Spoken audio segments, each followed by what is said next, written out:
Hey, good morning, everybody. I hope you had a great weekend, and I want to welcome Gerina Pillar, who's an LPGA Tour star, as all of you know. Welcome, Gerina. Thank you. Thanks for having me. Have you been enjoying yourself here at I have. the Horseshoe Bay It's Resort? been fabulous. People have been fabulous. Weather, can't complain. So I'm a happy camper. Wonderful. I hope so. You know, you have a pretty unique story as golf goes. You didn't start until high school. With all that you've done, that's a pretty late start. Tell me about your history in golf.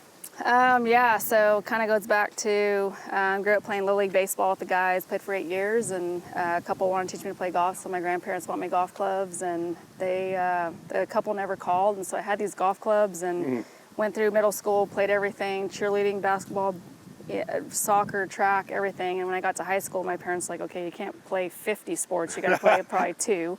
Loved volleyball, and my dad's like, you know, we have these golf clubs, like, you want to try that? And I was kind of like, it's not very cool to play golf. And picked it up, tried it, fell in love with it, joined the high school team, and funny story, the first time I played 9 holes, shot 72, went back home. For 9 holes. You know, that's not very good. Sure. And flipping through the paper, and I read that a girl had won a tournament shooting 7-2, and I'm like, man, I'm feeling good. I'm like, dang, this game's a piece of cake. Yeah, my dad's I got it. Yeah, my dad's like, she played 18, you played 9. I'm like, I got it. I'll go practice. So. Well, speaking of that, it's amazing what you have done. I mean, you've been in the top 20 in the world rankings. You've also, you were on the Solheim Cup, in 2013, 15, and 17. Yes. And I won't forget that up and down you made, that you had to make in order to keep the U.S. alive, to win your match. How must that have felt on the world stage with everybody, this nail-biter of a situation, and you had a most impossible chip, but you got it up and down. What was that like? Yeah, well, you got me choked up just thinking about it. You know, that's kind of one of those opportunities that you spend you know, every day after practice, you want to make that putt. You want that one last putt on the putting green. This is for the U.S. Open, or this is for my country, or whatever.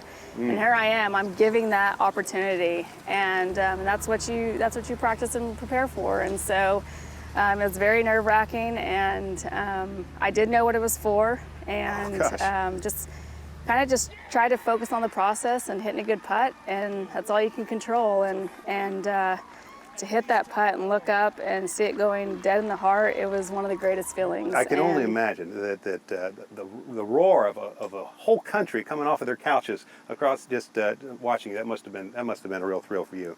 Now, I was speaking of thrill, I really enjoyed playing golf with you yesterday. That was great.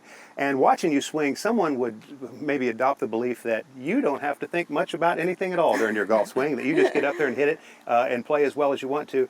But there was something, you had a very specific sort of pre-shot routine, and obviously you're staying on top of. Tell me about that. It's where you're stepping out and stepping back. I have a tendency to forget about my lower body when I swing. So I don't think you invented that. I get very armsy. So when I take it back, I kind of lift and pick up, and from there, if I rotate my body, then everything gets a little steep, and I come a little from the outside, and I exit low left, and that is like my kryptonite. Do not want to exit low left. And so what this drill does is, my coach and I call it the flamingo drill. He calls it the pelican, or the stork drill. You stand on your right leg, put all your weight, and I have my left back toe is just kind of as balance. And from there, I take it to the top, and I really feel that load in this right glute. And then from there, I step so I can feel like what it feels like in my backswing.